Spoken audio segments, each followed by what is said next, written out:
యెషయా గ్రంథం 7వ అధ్యాయం. యూదా రాజైన ఉజ్జియా మనుమడును యోతాము కుమారుడునైన ఆహాజు దినములలో సిరియా రాజైన రెజీనును ఇశ్రాయేలు రాజును రెమల్యా కుమారుడునైన పెకహును యుద్ధము చేయవలనని యెరూషలేము మీదికి వచ్చిరి గాని అది వారి వలన కాకపోయెను.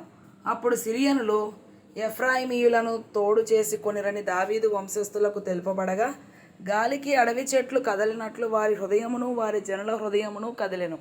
అప్పుడు యెహోవా యెషయాతో ఈలాగు సెలవిచ్చెను, ఆహాజును ఎదుర్కొనుటకు నీవును నీ కుమారుడైన షయర్యాషూబును చాకిరేవు మార్గమున పైకోనేటి కాలువ కడకు పోయి అతనితో ఈలాగు చెప్పుము, భద్రము సుమి, నిమ్మళించుము, పొగరాజుచున్న ఈ 2 కొరకంచు కొనలకు అనగా రెజీనును సిరియన్లు రెమల్యా కుమారుడును అను వారి కోపాగ్నికి జడియకుము.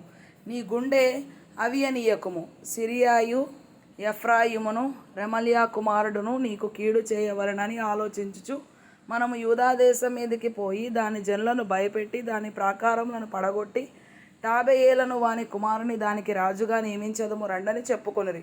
అయితే ప్రభువైన యెహోవా ఇలాగు సెలవిచ్చుచున్నాడు, ఆ మాట నిలవదు, జరగదు. దమస్కు సిరియాకు రాజధాని, దమస్కునకు రెజీను రాజు. 65 సంవత్సరములు కాకమునుపు ఎఫ్రాయిము జనము కాకుండా నాశనమగును. షోమ్రోను ఎఫ్రాయిమునకు రాజధాని, షోమ్రోనునకు రెమల్యా కుమారుడు రాజు. మీరు నమ్మకుండా ఎడల స్థిరపడకయుందురు. యెహోవా ఇంకను ఆహాజునకు ఇలాగు సెలవిచ్చెను, నీ దేవుడైన యెహోవా వలన సూచనను అడుగుము. అది పాతాళమంత లోతైనను సరే, ఊర్ధ్వలోకమంత ఎత్తైనను సరే. ఆహాజు నేను అడగను, యెహోవాను శోధింపనని చెప్పగా అతడు ఇలాగు చెప్పెను, దావీదు వంశస్థులారా వినుడి.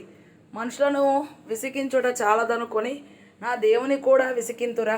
కాబట్టి ప్రభువు తానే ఒక సూచన మీకు చూపును, ఆలకించుడి. కన్యక గర్భవతి అయి కుమారుని కని అతనికి ఇమ్మానుయేలను పేరు పెట్టును. కీడును విసర్జించుటకును మేలును కోరుకొనుటకును అతనికి తెలివి వచ్చునప్పుడు అతడు పెరుగు తేనెను తినును.